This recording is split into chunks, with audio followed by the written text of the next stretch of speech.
rassemblement des victimes bi nga xam ne nag bu sum tey jii ñu ngi toog di wax seen mitit mu nekk loo xam ne daanaka semaine bi yëpp moo nekk actualité muy wàllum justice bi nga xamante ne nii ñoo ngi taxaw di ko réclamer waaye ba sum tey jii nag dañoo gis ñu def benn rassemblement taxaw di laajaat seen ay droit ñoom nag nee nañu même bu dee indemniser nañ leen sax loolu yëpp soxalu leen li leen soxal mooy ñu xam kan rek moo leen def jëf ju ñaaw ji nga xam ne ñoom dund nañ ko. waaw xam nga li gën a métti ci xol.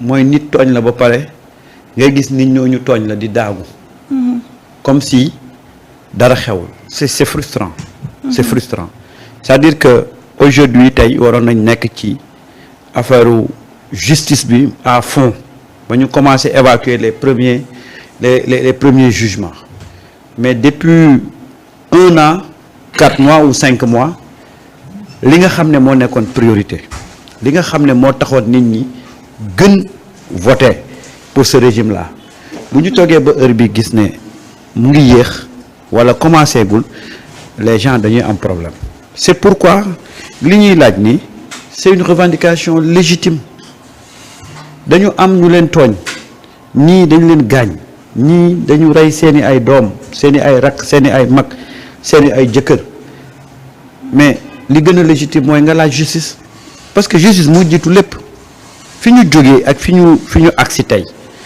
balaa ñuy wax beneen question nañu régler ce problème de justice là mooy que justice pour nos martyrs c'est très important tey Sénégal mënoo fi créer wala mënoo fi def réconciliation tant que justice bi deful liggéeyam ci lu jëm ci martyrs yi et ça je pense que nit ñi conscient nañ ci état bi conscient na ci li des rek mooy activer les leviers judiciaires ñu def loolu bu ñu ko defee nag ba amut parce que pour nga baale il faut nga xam kan ngay baal mais tu peux pas di baale te xamoo ki ngay baal bés bu ñu demee nag ba justice activer ces leviers ñu def des procès ñu situer les responsabilités léegi nag libre aux familles de dire que ndax dañuy baale wala du ñu baale mais présentement tu ne peux pas pardonner parce que tu ne sais pas xamuloo kan ngay baal boo jógoon di baal koy baal kan moo tax il faudra d'abord que justice règle cette question-là et puis ensuite si les responsabilités sont situées maintenant famille bu si nekk tu es libre bu la neexee nga ne baal damay baale et je pense que justice bu ñu ko xasee ba régler les gens vont pardonner. D'accord. Voilà. Saliou tey rassemblement des victimes ñu daal di génn ñoom ñi nga xam ne nag ñoo xeexoon te 2021 ba 2024 tey ñu toog di laajte seen ay droits ne dañoo bëgg justice am. waaw soxna Asel bon tu sais man lii yàgg naa ko wax ci émission bi à chaque samedi je le disais c'est lent. c'est lent nag moo indi lii. waaw parce que lii on a dû évacuer ça il y a plus des 6 premiers mois ci 6 premiers mois li nga waroon traiter lii avancé dem ci jàll ci leneen. tout à fait les vidéos sont là les archives sont là nit il y a des enquêtes qui doivent être faites. moi j'ai toujours dit ni que en dehors de ça ana numéro 9. Ouais. Numéro 9 moom duma taay. Chaque fois je demandais ana numéro 9. C'est on a vu légitime. des vidéos on a vu les nervis sont ici xam nañ ñoo les recruter les recruteurs de nervis ils sont ici on a vu des armes les armes yow nañ topp. il y a beaucoup de choses qui se sont passées bi nga xam ne nii waroon nañ ko régler depuis plus de 6 premiers mois et on passe à autre chose avec bi c'est lent et c'est encore lent loolu moo indi lii mais c'est tout à fait normal tamit que des gens qui ont été torturés man dama xam kenn ki nga xam ne yaram bi dañ ko tojiti yaram bi dañ ko tojiti ba si boîte crânienne bi mâchoire bi bëñ yëpp lañ ci yàq il a été obligé après ba noppi ñu jël ko noonu lañ ko jëlee yóbbu ko ci cave jëlee ko ci cave yóbbu ko def ko mandat de dépôt ba mu nekk ci biir prison bi dañ ko commencé faj ba mu génnee la mujjee dem faju ji mais c'est tout à fait normal qu'une personne comme ça mais demande nu mu tuddati que ñi defoon les actes là paye te les personnes qui ont fait ces actes ñoom ci biir dëkk bi yi nga xam ne ils sont des policiers wala des gendarmes ils sont toujours en service ba léegi rien n'a été fait dafa mel ne après comme s'il y a une impunité te lii c'est un acte bi nga xam ne suñ su taxawul parce que ñoo ngi commencé casse la prochaine action ce sera le cycle de la vengeance parce que suñu demee ba gis ni que rien ne bouge rien n'a été fait mais ku ne day naan ni leen nag man naa dem fayu ju sama bopp te waruñu egg ci loolu te waruñu woon egg sax ci ay conférences de presse des familles. maanaam mën na juraat ay conséquences. non ci fitna lañ jëm.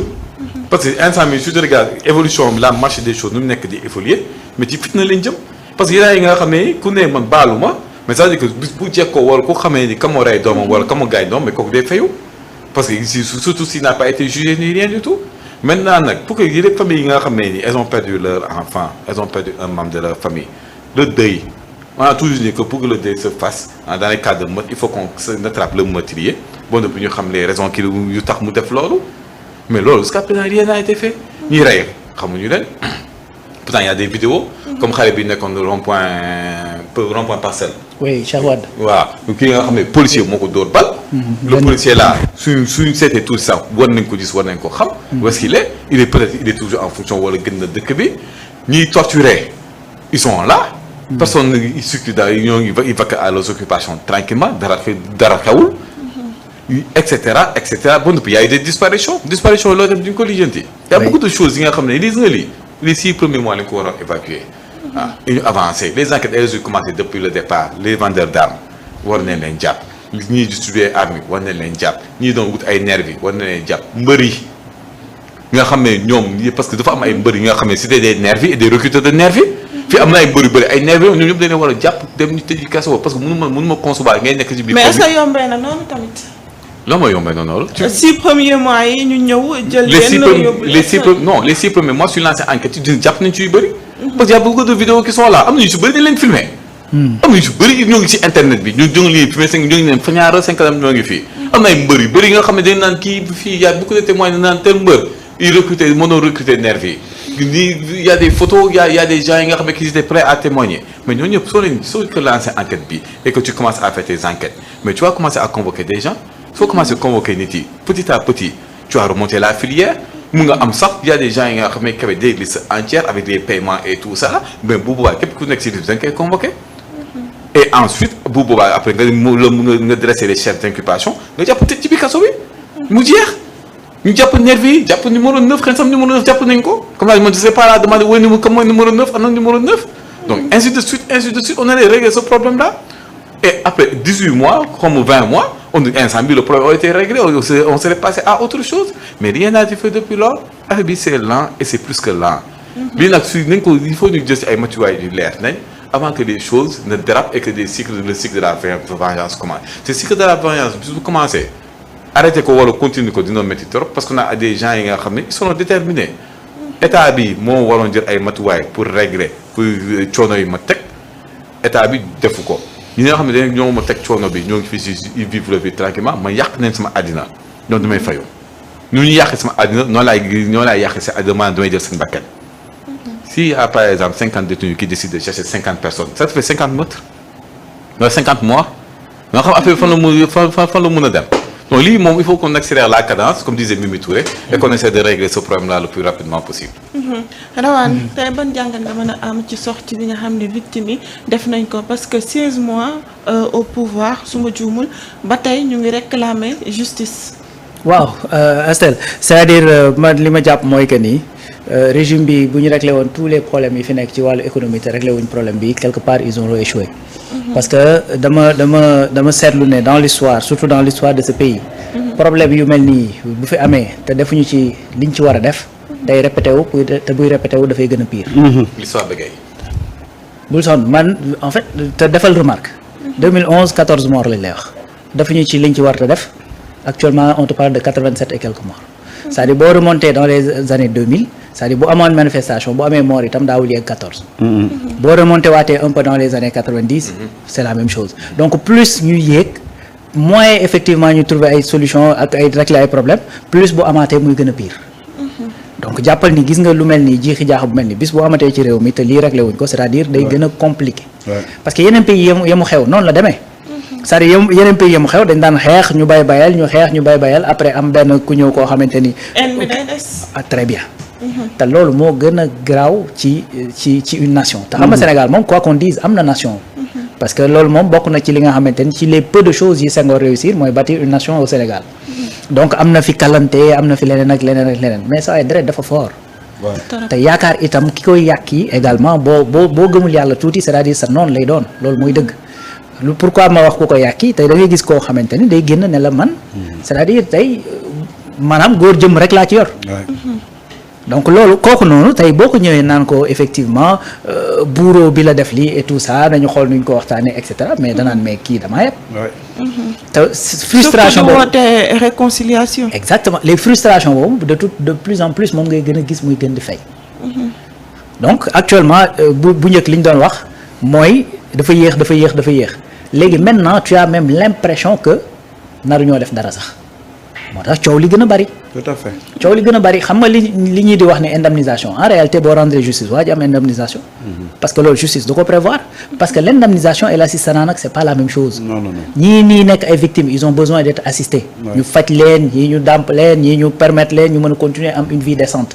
ça n'a absolument rien à voir ak indemnisation. bu ñu demoon ba ci justice àtte de façon définitive. ba xam ni kii nii dañ koo tooñ te ci état la dafa nekkoon ci droit am et tout ça. mais am na lu justice prévoir ci loolu. mën naa am ni sax la nga koy jox jàppee ko indemnisation justice jox lu gën a tuuti lool.